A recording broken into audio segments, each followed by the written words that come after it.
pourquoi l'Afrique ne développait pas, pourquoi l'Afrique ne développait pas financièrement, pourquoi les jeunes Africains n'ont pas capables d'atteindre la liberté financière. Salut, bienvenue dans notre programme de 90 jours pour devenir un entrepreneur à succès. C'est toujours Leader Boiry de te donner des conseils dans l'entrepreneuriat, ainsi de suite, leadership, motivation. Maintenant, d'aujourd'hui, je suis en train de me poser une question.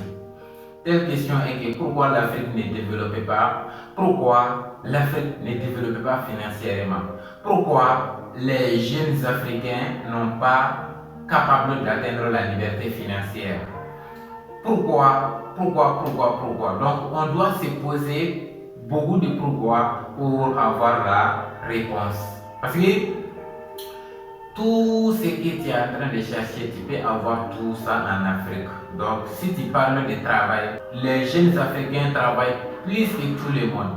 Si tu parles de travail acharné, on peut passer 8 heures de temps sous le soleil à travailler. Mais pourquoi on n'atteint pas la liberté financière? Mais pourquoi avec tout ce travail en Afrique, l'Afrique ne développe pas? Mais pourquoi avec tout ce travail physique, l'Afrique dépend toujours des autres continents? Je me pose cette question, donc ça dérange vraiment. Les travail qu'on fait ici en Afrique, ce sont des travails physiques. Tellement physique au fait, donc on fait en Afrique d'ici. Mais avec tout ça, c'est l'Afrique qui dépend toujours des autres.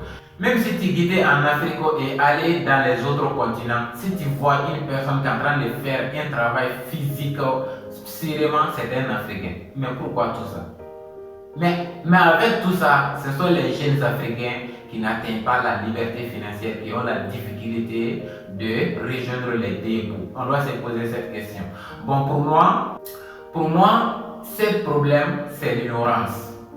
Pour moi, c'est l'ignorance. Donc, au lieu de chercher les informations, au lieu d'étudier très bien les choses, comment les choses fonctionnent, donc on a laissé tomber ces choses-là et on s'intéresse à des choses parfois qui ne nous concernent même pas. Pour moi, c'est l'ignorance. Imagine, prends la religion. Les jeunes Africains, donc on connaît tout sur les religions, que ce soit chrétien, que ce soit l'islam. Donc on connaît tout sur ces différentes religions-là. Et aussi prendre la culture aussi. Notre culture, on connaît tout notre culture. Mais si on parle des plans financiers, on est carrément enrichi au fait. Donc c'est l'ignorance. Donc on apprend tout, soit pour le plan financier, soit pour la gestion financière. C'est ça notre problème. Parce que si tu parles de la motivation, les jeunes Africains sont tellement motivés d'aujourd'hui, tu ne vas pas croire au fait. Si tu parles des rêves, chacun d'entre nous a un rêve. Chacun d'entre nous a un rêve. Donc si tu poses la question à un jeune d'aujourd'hui, donc comment tu te vois les jours à venir, donc il va dire je vais faire ça, je vais faire ça. Donc il y a tant de rêves. Et aussi il y a motivation. La façon dont on est en train de voir nos parents, et ainsi de suite. Donc il y a tellement de motivation.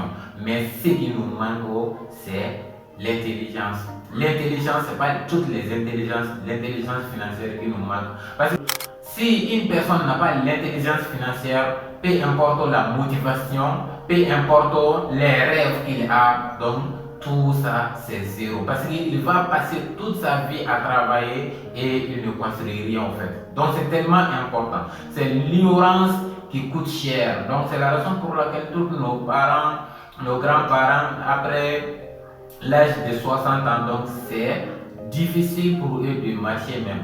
Parce qu'ils ont passé toute leur jeunesse à faire un travail physique, travail sous le soleil, ainsi de suite. Donc, un travail physique. Avec tout ça, donc, pendant que tu vieillis, donc, les maladies déclarées au fait. Tu as passé toute ta jeunesse à travailler, à faire un travail physique, travail force. Donc, c'est la raison pour laquelle, quand tu atteins 60 ans, 70 ans, tu ne sais même pas quoi faire encore.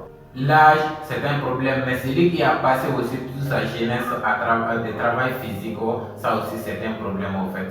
Maintenant, pour solutionner ce problème, pour avoir une solution à ce problème, les Africains doivent se lever et étudier la gestion financière. Vraiment, c'est d'aujourd'hui, tout ce qu'on a besoin d'aujourd'hui, c'est d'étudier la gestion financière. Si on étudie ça, tout devient facile au fait. C'est la raison pour laquelle les pays qui ont étudié la gestion financière ont créé des usines, créé des systèmes pour atteindre la liberté financière. On doit étudier les riches et faire exactement ce qu'ils sont en train de faire. Il y a un adage qui dit que si tu veux être riche, regarder les pauvres et faire exactement le contraire qu'ils sont en train de faire au fait. Donc c'est tellement important. Maintenant, il est temps pour nous les jeunes de se lever, il est temps d'aller étudier, il est temps d'avoir l'intelligence financière. Parce que si on n'a pas l'intelligence financière, on va passer toute notre vie à travailler, toute notre jeunesse à travailler et on ne peut pas atteindre la liberté financière. Heureusement, on doit étudier la gestion financière. C'est ça notre problème d'aujourd'hui. Toutes les jeunes. Donc, si toi, tu es intéressé par l'intelligence financière, développement personnel, leadership, faut t'abonner à cette page et liker et partager et me suivre toujours. Chaque jour, je viens avec des conseils nécessaires qui peuvent t'aider à avoir l'intelligence financière, ainsi de suite, comme notre programme de 90 jours. Donc, c'est commencé depuis longtemps. Donc, on est toujours ensemble. Il est temps pour les jeunes Africains d'avoir l'intelligence financière. Leader Boire, n'oubliez jamais ça.